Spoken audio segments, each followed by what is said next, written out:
Oh my God! Don't laugh at me, Stacey, please. I'm literally having a nervous breakdown. This is so stressful. I knew you would be, because when I went on, I thought, right, let me go on 3 o'clock, make sure I'm not late. I said to Kev, she's not there. He went, oh, just text her and say, do you know what you're doing? I said, she won't know. But anyway, you're here. Oh, my darling angel, how are you? I'm Angel very big. girl. I want to be further away. I don't like looking at myself so Why close. don't you just come? Yeah. So pop the phone in the one place and then just edge backwards. No, I do know that. I'm not that thick. Oh, fuck. Hang on, I have to find something to put it on. This is my kitchen, everyone. Oh, look at her a bit of decoration. house. Stacey's coming here soon, aren't you, Stace? Well, you know, the first time I saw Susannah C's house, I nearly dropped down dead. It is the most beautiful establishment you've ever seen in your life. Establishment makes it sound like it's a sort of some mental institution. It's pretty beautiful. And you've got a rose garden, haven't you? Yeah, got a rose garden. A rose garden and a massive, gigantic kitchen, which you deserve. Yeah. And the only thing that's missing in it is you. Yes. I'm maybe going to come, maybe not this weekend, maybe the following. What are you doing then? I'm here, I think. And we're here, so come. Yeah, you have to come down. Okay, now you really want to talk about my sensational novel, don't you? I do. Well, actually, I know you don't, that you think I probably haven't read it, but I have. And I absolutely adored it. I thought it was just fantastic. Brilliant. So I went back to it. So I picked it up yesterday morning, read 10 chapters straight away. Yeah. Then went back in bed when Kev was watching. Who were playing Chelsea? Yeah. Chelsea, Kev had the football on, so I went back into my room and read the rest of it. I think it's amazing. Well done, you. Oh, thanks, darling. I'm so pleased you enjoyed it. I absolutely loved it. So we're going to do some work. Okay. So I'm going to ask you some questions. Yeah. About your amazing novel. Yeah. And you're going to fill us in. Yeah. And tell us all about it. All right, sweet pea. Yeah, okay. Hello, everyone. Welcome to our very fantastic, very sophisticated, very professional Insta Live that we've got going on here. This is the beautiful Susannah C. This is your second novel, isn't it? Yes, it is, my love. So remind us what the first one was called. Okay, the first one was called After the Snow. And that one was... the main protagonist in the book is called Esme, and basically the first novel was a semi-autobiographical account of my childhood. So it's based on that, and it's based on the relationship with my mother, who is severely manic depressive. And so Esme kind of grows up in this environment, and the next book is her leaving Scotland, where I didn't live, but in the book it's Scotland, and she goes to London to break free from her past. But Esme, it's so interesting, Susannah, that you said it's semi-autobiographical, because I said to Kev when I was reading the book, God, I can hear Susannah, like I could tell that it was you. I could hear your voice throughout the book, the humour. I thought that's... Oh, you've frozen. Coming back. It's you, not me. Can you hear me? Yeah, that's good. Yeah. No, I'm saying, Esme, I sort of totally get that it's semi-autobiographical because I could hear your humour in it, and your turn of phrase, and you know, the sort of circles that you used to go about in. So that doesn't surprise me in the slightest, that it's a sort of nod to your world and your reality. Yeah, I guess so. But the second novel, Summer in Mayfair, is totally fictitious, and all the people in the novel are fictitious, apart from Princess Margaret and Sir Elton John. Who... Oh yeah, Elton John makes an appearance in Summer in Mayfair. Summer in Mayfair. Because you know Elton, you're pals with him. Yes, yes. Tell us why you decided to include him in the book, in the novel. Well, it wasn't just a gratuitous,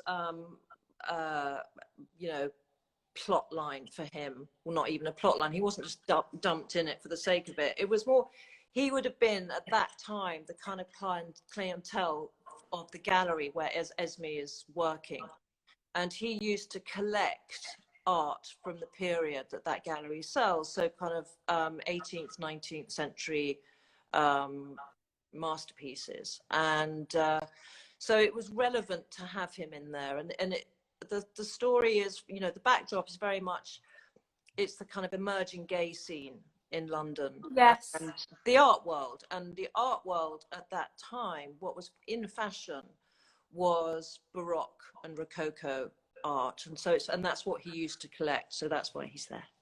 Did you let him know that he's in the book? Yeah, I did. I said, do you mind if I write about you? And he said, as long as I'm your husband's lover in the novel, that's fine.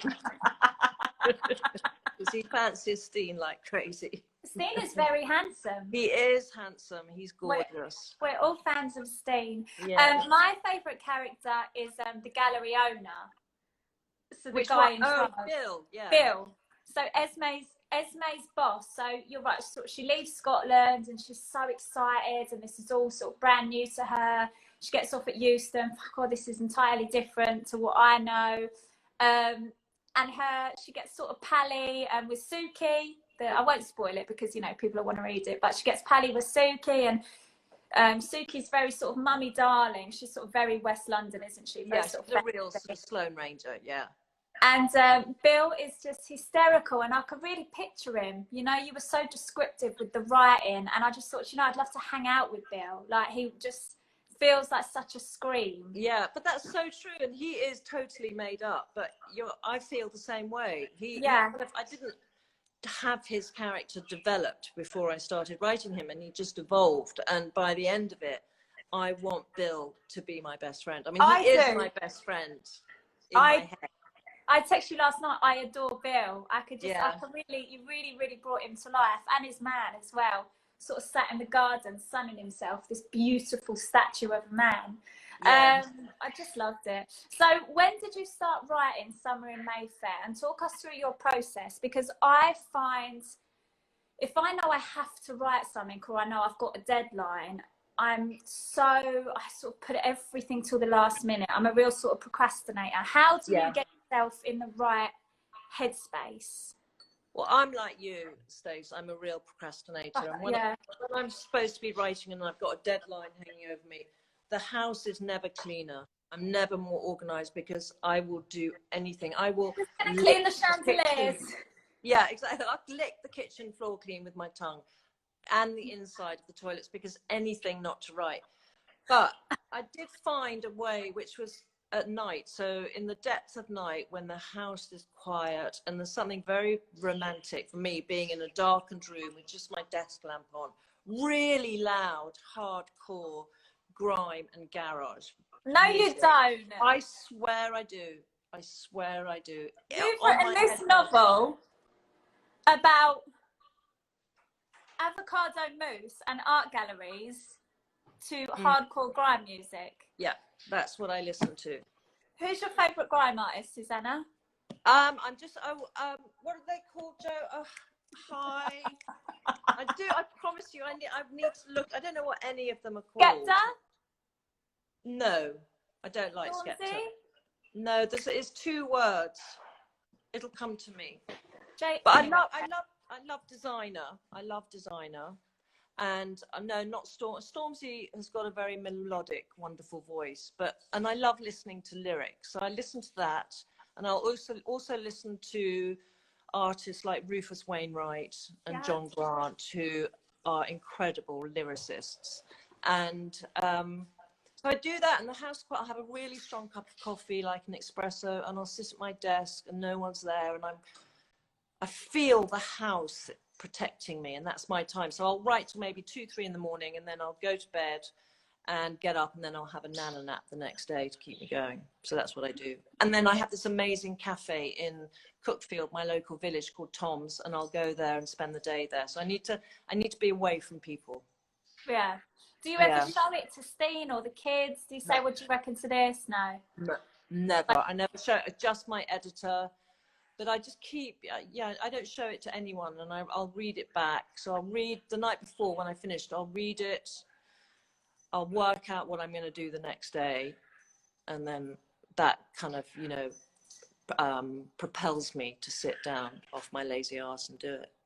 So are you quite a reactive writer? Do you have an idea of the entire story at the start, or is it very much sort of wherever the story takes you without sounding like a real king?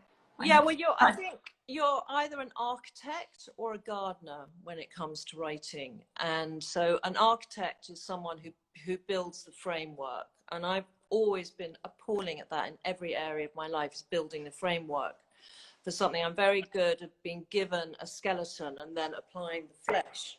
But with this novel, I did work it out. So I had the whole story worked out, and then I kind of counted the different scenes, of which there were 31, and I wrote down who was in each scene, what they were feeling. Emotion is really important, and where they were and what they were doing, and that made all the difference. So it took me probably in total about 5 months to write the whole book. Yeah. I don't think that's very long at all, actually. No, it was pretty quick. The first one took me about 5 years, but this took about. But then, you know, you have the edit and stuff, which actually wasn't so bad this time. I had an amazing editor called Genevieve Pegg, who I learned so much from. Was she quite forthcoming? Was she quite honest when something didn't work, or was she sort of? Yeah, totally. No, she didn't want to change the voice and the tone of the book at all, and that for me is the most important.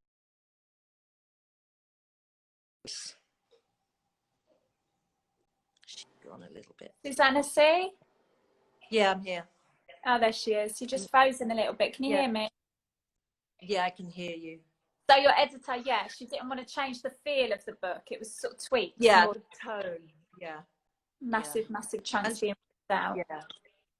Yeah, and I did a lot of research for this book because I went and spent a day at the Wallace Collection, which is the most amazing museum, and it was a private house. It's in London, in Manchester Square, and I spent a day there, and it kind of epitomizes that period of art, the kind of 18th, early 19th century, and then I spent a lot of time because Esme gets left this painting.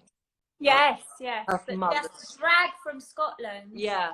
On the sleeper train, loads of splinters all over the place every time she brings it anywhere. But go on, carry on. Yeah, and then she gets left this painting by her mother's lover, and I wish that he never died, and I wish that her mum and him sort of made a real go of it. Yeah, but if you read the first book, you realise that he was a very weak man. He was very lovely but very weak. And actually her father, the person who purports to be her father, or who is her father, you have to read the book, has given her so much, in terms of her love of art and her respect for people, and so basically she discovers about her life and accepts her life through this painting as it's cleaned by this amazing picture restorer. And I went and spent a week with this guy who restores paintings for the National Gallery. Yeah, Max. Yes, the character Max. Yeah. And so he's a real guy, and I used to know him years ago, and it was so weird because she gets left this painting, and I was saying, Max, we got to who should the painting be by, and should it be something, do you think, that's very valuable? And we kind of brainstormed about it, and he was like, fixing a Rembrandt or something whilst we were having this chat.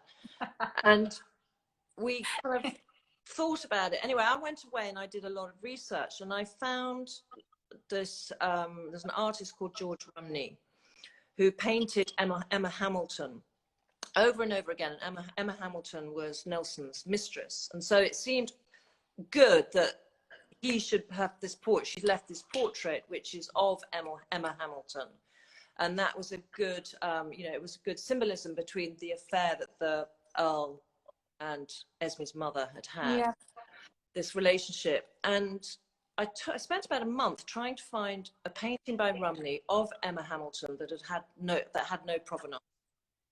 And eventually I found this picture of her, and no one knows where it is. And I went to Max and I said, Max, I found, what do you think about this painting? And he said, yeah. And he walked to the back of his studio, which is basically a garage in Fulham, all this valuable art, no burglar alarm, nothing. And he came out carrying this canvas, and it was the painting I had found. And he'd bought it at auction about 20 years ago, and he had it. What Oh, are the that's not a chances of that? sign. Yeah. I don't know what is. Yeah. Who's your favourite character? Who do you feel most protective of? And is there anything that you think, fuck, I didn't get that quite right, or I'd have changed that? Do you have any regrets? That's such an interesting question. Who do I feel most protective of? I think probably I would hate anything to happen to Bill. I knew you would, yeah. Yeah. Me too.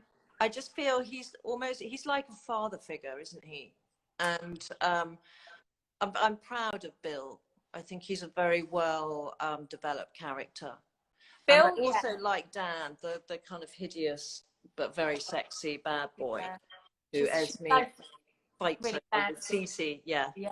And see, do you know what I think is brilliant about this book? It's not something, so if I sort of looked at the cover, and obviously I would read it because you're my pal and I adore you, but say I didn't know you, I wouldn't look at this book and think, you know, this is me, I have to read this, because it doesn't necessarily appeal to me on paper. No, me neither. No, I hate the cover.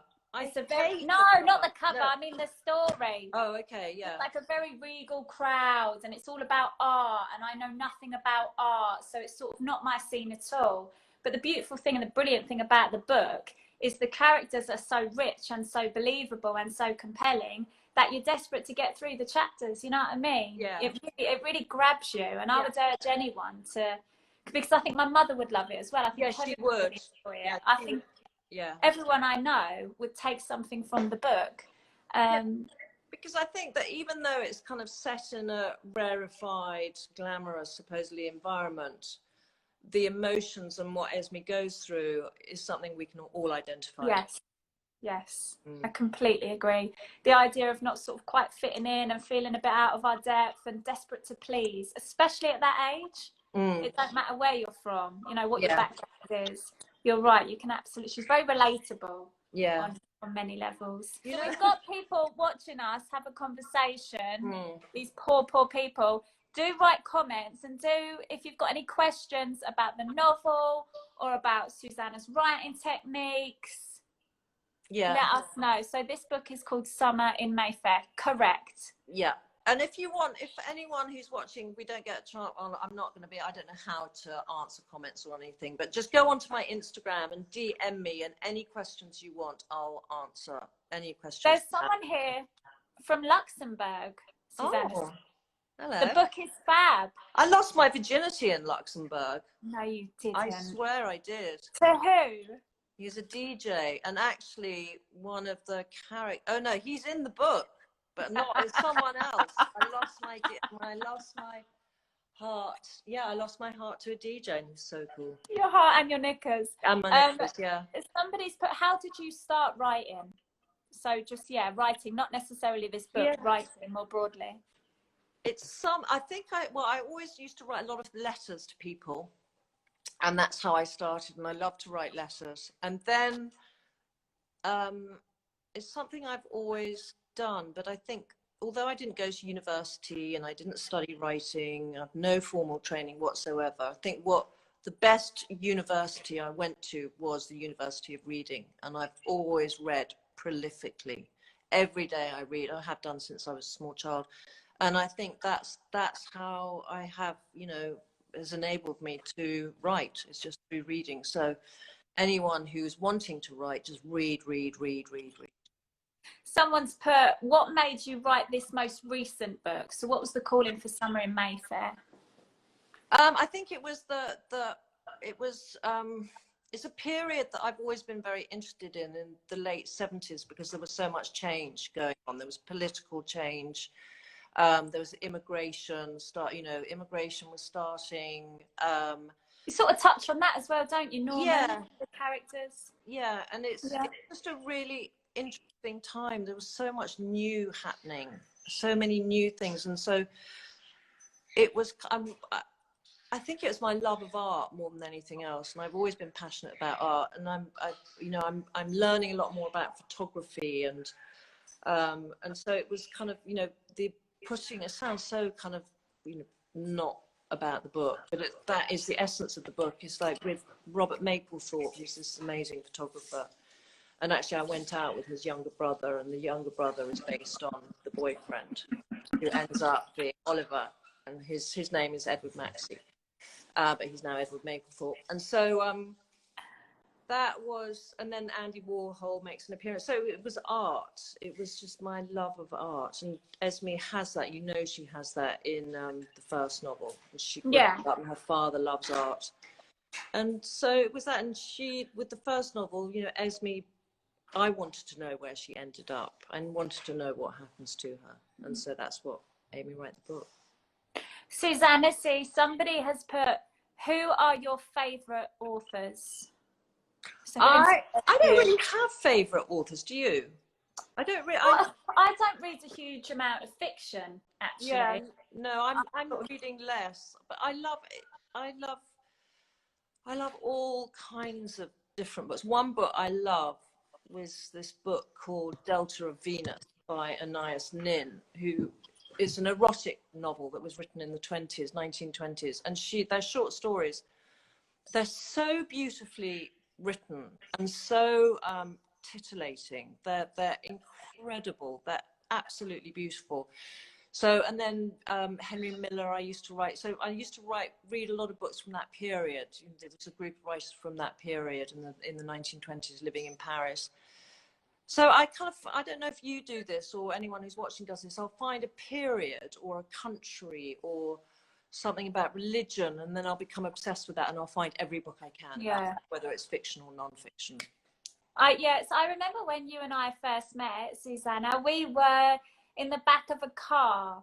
So the reason Susannah and I met, we did Strictly together. Which you won and I went out first. That's completely correct. Yeah. Yes. Yeah. I was the best. And I was the worst. Susanna, yes. but no, actually, come on, you're my friend. Rubbish. You tell me. No. But we were in the back of the car, and I think we might have been going to the first. Was it the first practice where there was like a group number or whatever? Anyway, you and I think Faye was there as well. Yeah. But for whatever reason, we just really gravitated towards one another. And I remember thinking you were really interesting and interested, and I just found you really mesmerising. And then you were saying to me, oh, I used to be a sports journalist. So actually, you used to write a lot about boxing. That's sort of boxing and cricket. Yeah, and I remember going back to the hotel that night and looking at trying to find some of your pieces where you've been writing about boxing. And then, I just have been in awe of you since. But you used to write a lot of fact, didn't you, before fiction? Yeah, lots. So Trini and I did loads of books together. We wrote 9 books together, and so always about fashion. Always about fashion or lifestyle, and she'd kind of produce them, and then I'd do all the writing. And my writing has gone from cricket and boxing to now evolved into fiction, which has always been my first love. It's always something I've loved. Wow. Somebody has put, what age did you start writing? I started writing seriously when I was in my early 30s. Oh, so that's quite late. Yeah, everything happened in my early 30s. I mean, I'd done so many different things, and from PR to working in fashion to helping to set up a charity called the British Brain and Spine Foundation. And actually through that, I met the sports editor of the Daily Telegraph. Right. He did stuff, and I wrote him a thank you letter, and he loved the way I'd written the letter, going back to the letters. And he knew about my passion for cricket, because I used to shag Imran Khan, who's now the president of Pakistan. And he was captain of... He's so handsome. I know exactly who you mean. So handsome. And very beautiful. We had such an amazing time touring with the Pakistani cricket team around India and then Australia. And so I developed a passion for cricket. And so he asked me to start writing... And cricketers. He asked me to start writing about peripheral pieces on cricket. And then that was it. Never looked back. The rest is history. Someone put, do you get writer's block? All the time I get a writer's block, all the time. Sometimes it can last for a week. But if you get writer's block, just know it's going to pass. It will pass. Someone's put, Stacey, you must love interviewing Susannah. There is no one more filthy and more painfully honest than Susannah C. It's true. I actually thought before I came on this is live, so the pair of us, we mustn't say anything where we're going to lose our jobs. Yeah. Somebody put, how easy is it to find a publisher? What I did is I wrote, and I think it helped a lot because I'd written non-fiction before, and yeah, so you're already sort of a bit established. Yeah. So I'd written like a third of the first novel, and I took it to a literary agent, and she took me on. But I mean, you know, I was very, very, very lucky, and I don't know if you're someone starting out. I just don't know the answer to that. But I think you've got to find if you have any friends who have written, or if anyone has written anything and they want to get in touch with me, maybe I can help. It's hard, but you've just got to keep trying. And if you believe in it and you believe in what you've written, it will happen. It will. Yeah, I have dyslexia. Do you have any advice for writing tips? That's a really good question. Holly May, what are you saying, Susannah? Well, I don't know anything about dyslexia. So, but you're dyslexic, did you say? No, I'm not dyslexic, but I left school at 15. I was never sort of particularly academic. I was never a real intellect, not overly intelligent, emotionally intelligent, but never very booky. I was never very booky at all. So I would, I don't know, you know, I don't know anything about dyslexia, but I would just encourage people to just try and get your thoughts and your feelings and your stories down on the page in whatever form. It doesn't matter. It doesn't matter. Some of the brightest, most interesting people I know are like severely dyslexic. Yeah, definitely. Really creative, actually, super creative. Someone said how much your hair has grown, Stacey. My hair's just terrible. I think it looks great. I don't know. I just can't wait to get out the house now, Susannah. So you know what I mean? I need to sort my hair out. I need to sort my nails out. I want to get a new outfit. All very vacuous stuff. I can't wait to go for dinner. Come say hello to Susannah C. Hi, Kev. I miss you guys. So you're going to come down. Hello, my darling angel. You're going to come down. Your hair's got quite long too, Kev. Oh, tell me about it. I really need a cut. Okay, we'll get the shears. I'm all over the place. You look lovely, Susannah. Looks fresh, didn't she? Yeah. I said yesterday to King Kev, I'm speaking to Susannah tomorrow, and he went, "Oh, how's her hair going?" And I said, "What are you talking about?" Because you were saying you were going to do that thing where you don't wash your hair until it cleans itself. I have washed it since then. I mean, I haven't washed it for a while again now, but and my hair was in such good condition. Even though it's died within an inch of its life, it became so soft and so is it different now because you did that? Yeah, totally. Is it?